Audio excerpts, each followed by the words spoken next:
Olá pessoal, tudo bem com vocês? Como é que estão? Já estamos aí chegando ao nosso treinamento, ao nosso curso.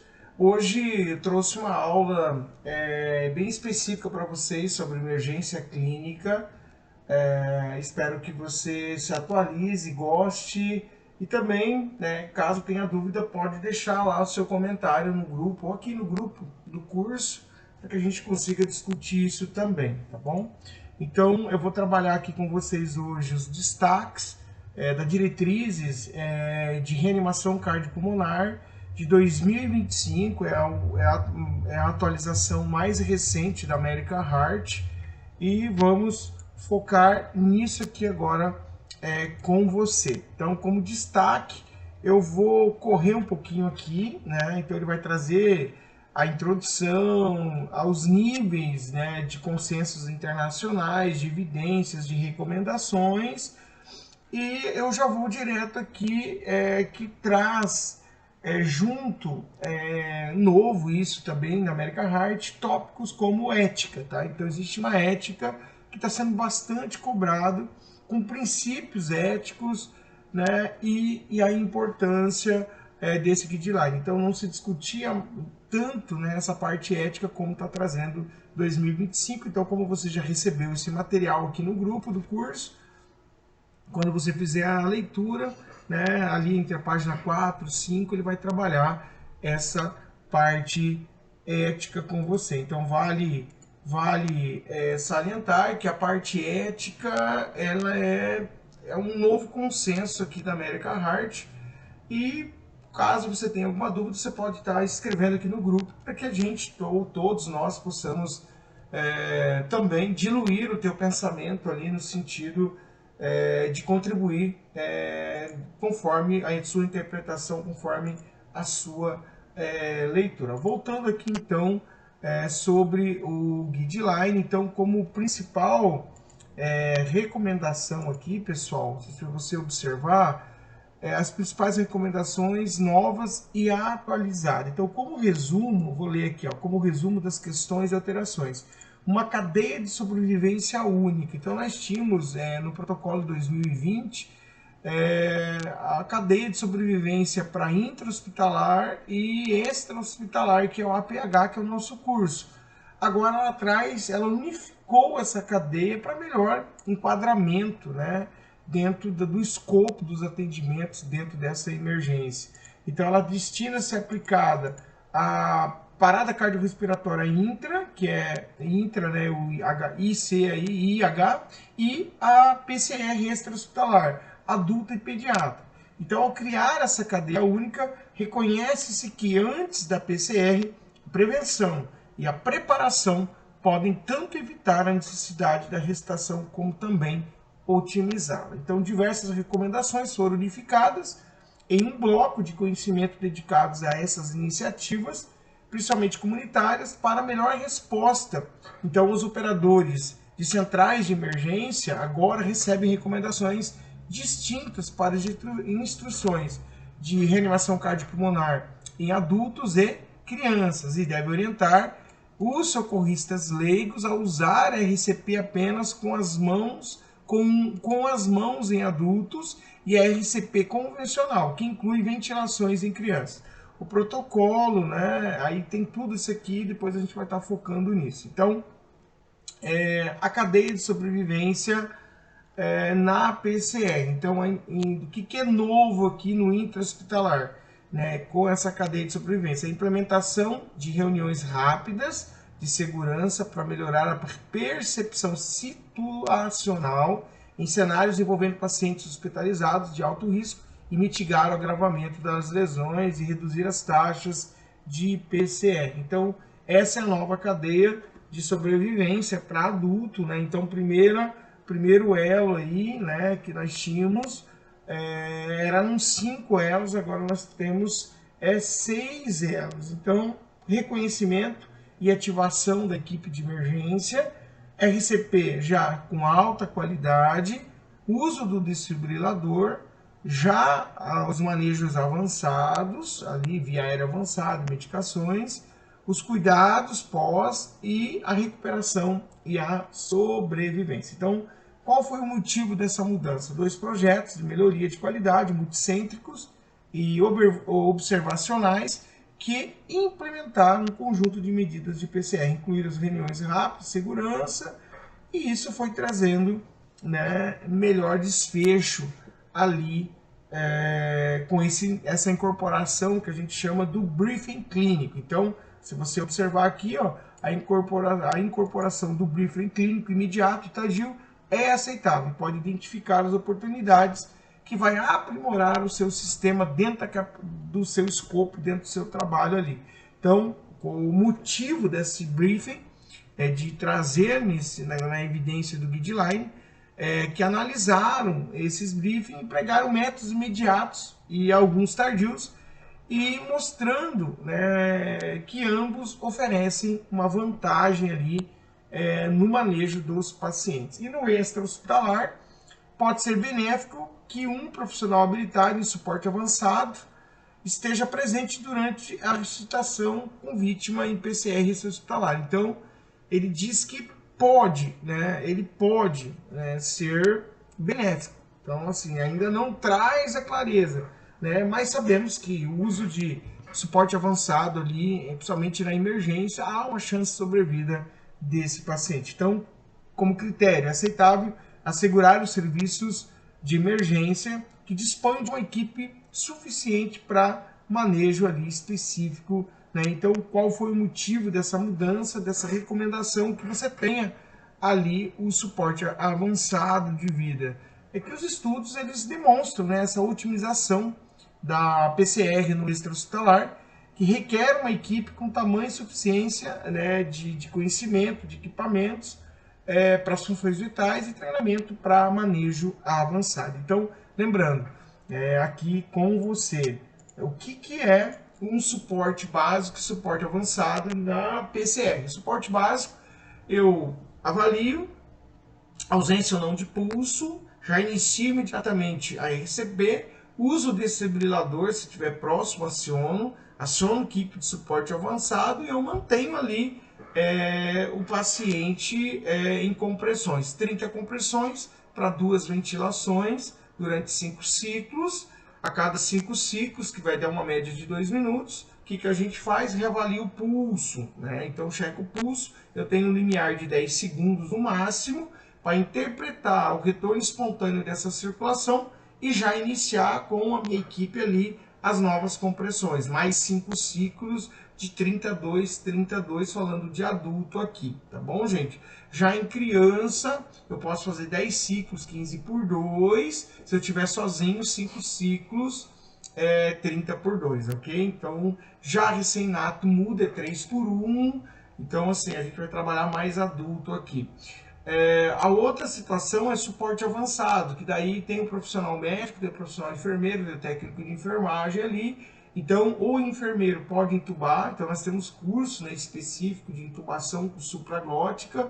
O médico pode intubar com supraglótica ou tubo orotraqueal. Ele vai fazer uma via aérea definitiva ali.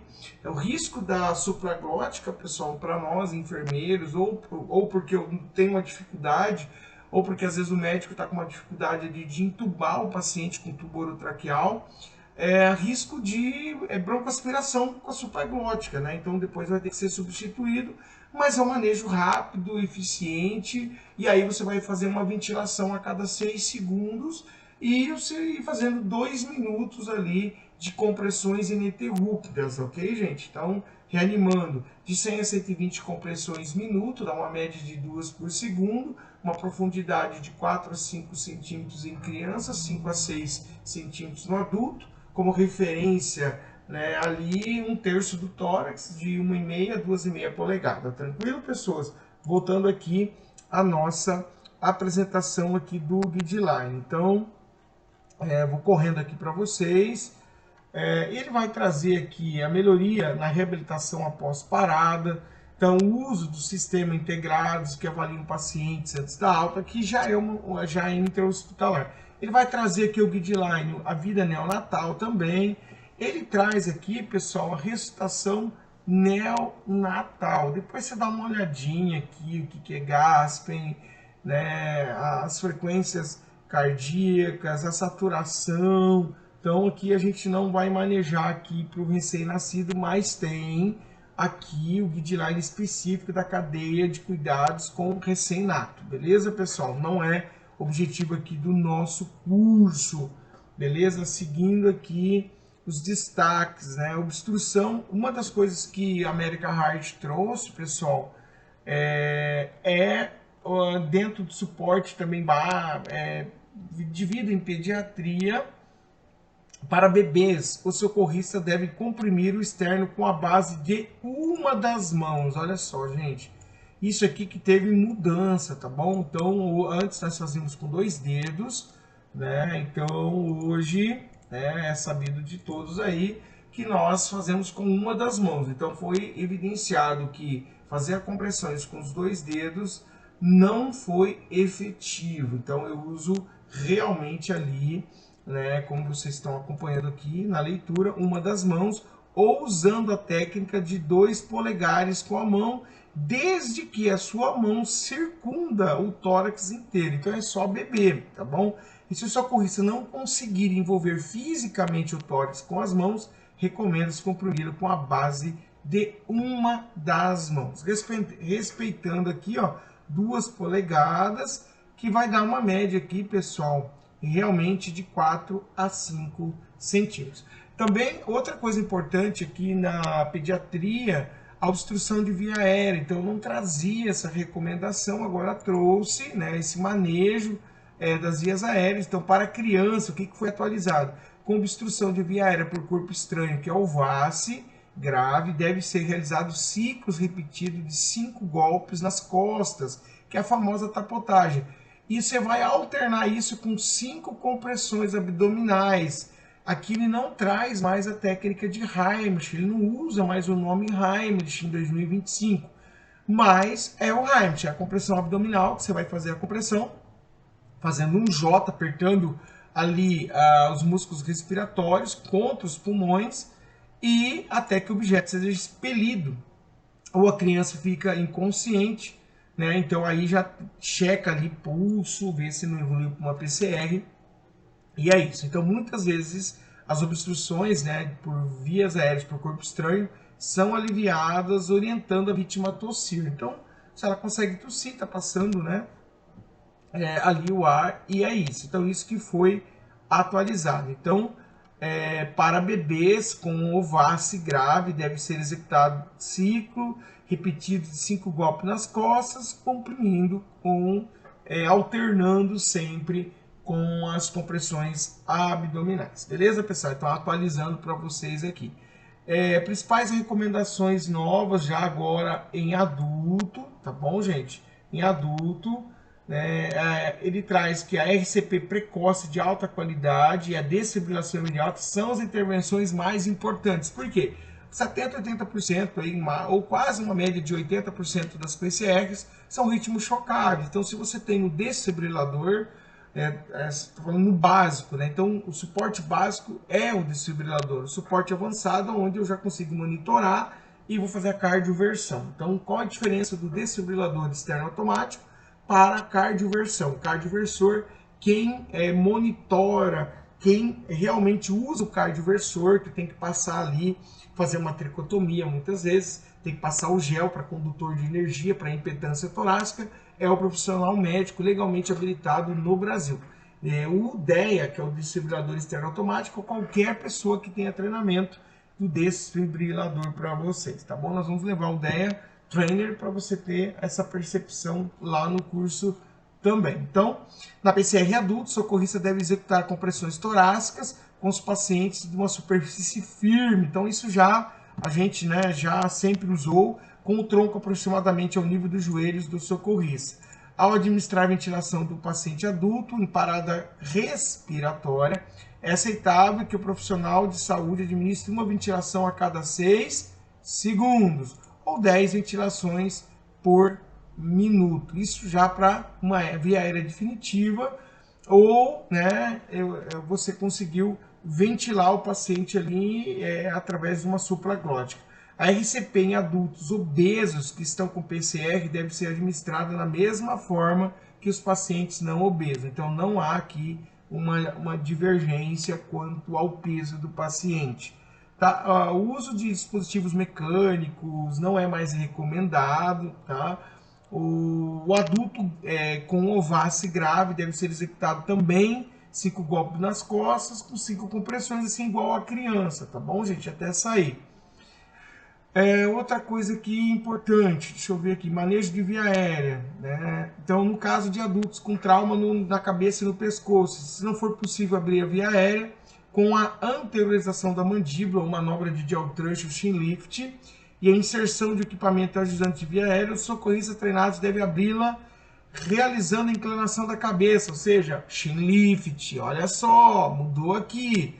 Por quê? Porque ela é prioridade a via aérea, beleza? Então o motivo, abrir a via aérea de paciente com traumatismo é uma prioridade. Embora a anteriorização da mandíbula seja uma manobra de preferência no contexto de traumatismo da cabeça e do pescoço, a prioridade deve ser manter a via aérea desobstruída para garantir uma oxigenação e uma ventilação adequada. Então vamos lá, ventilação. O que mudou aí?